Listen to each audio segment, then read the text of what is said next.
Since its establishment, the Community Foundation for Ireland has made strategic investments of more than €65 million.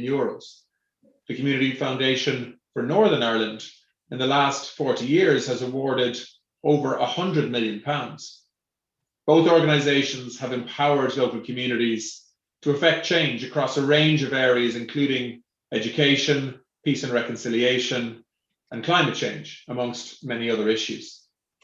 The creation of the All-Ireland Community Fund that we're here to launch today is a fantastic initiative, and I hope many people will be inspired by it.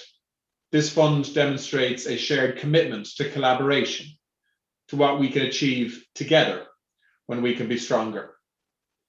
As Mike said, the focus of the fund is to bring civil society on both parts of our island together to address issues that affect people and communities on both sides of the border. Issues like climate change, children's rights, gender-based violence, and many, many more. These are real shared challenges where a common purpose can strengthen our ability to bring about positive change.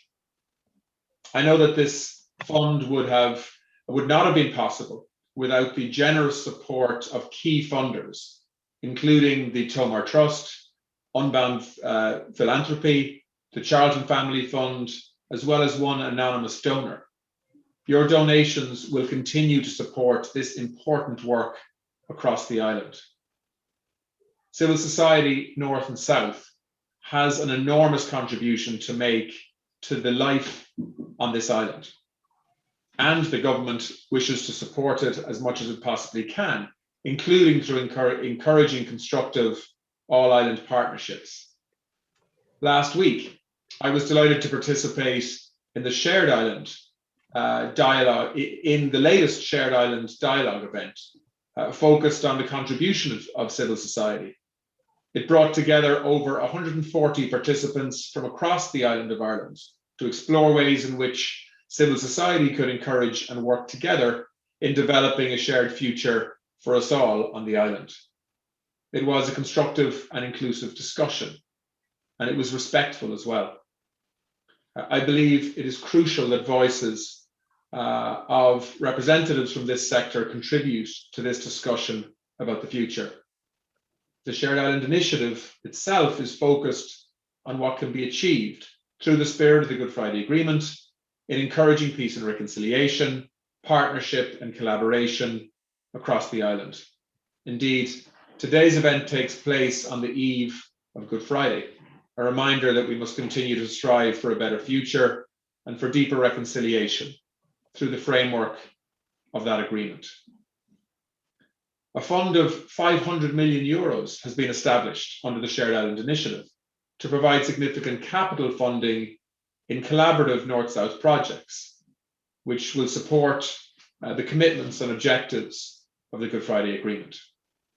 The Shared Island Initiative is also supporting wide-ranging dialogue and research on the challenges and the opportunities that we face as well.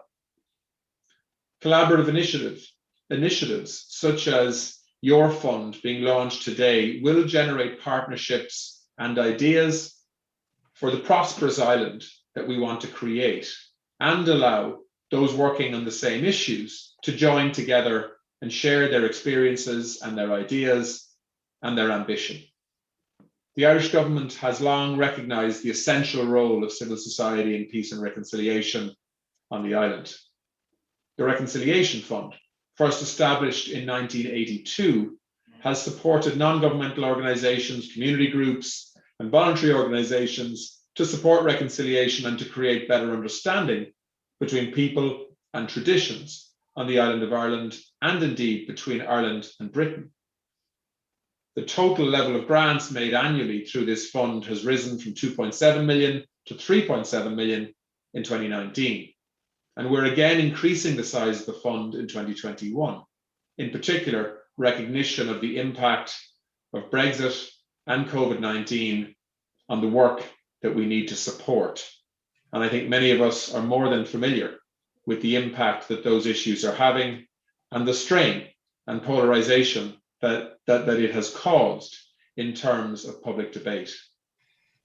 We've also taken steps as a government to ensure that civil society organisations continue to receive financial support during the pandemic, with a €50 million support package for the community and voluntary sector, charities and social enterprises established in 2020, as well as a further €1.7 million COVID-19 emergency fund, which was launched last December.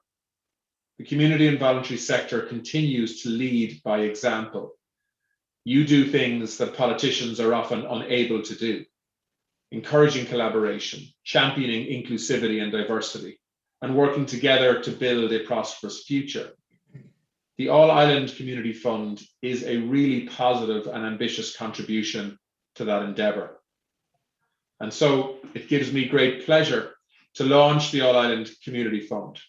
I wish all involved the very best in this really great initiative, and I look forward to seeing the impact of your work on our society in the years ahead.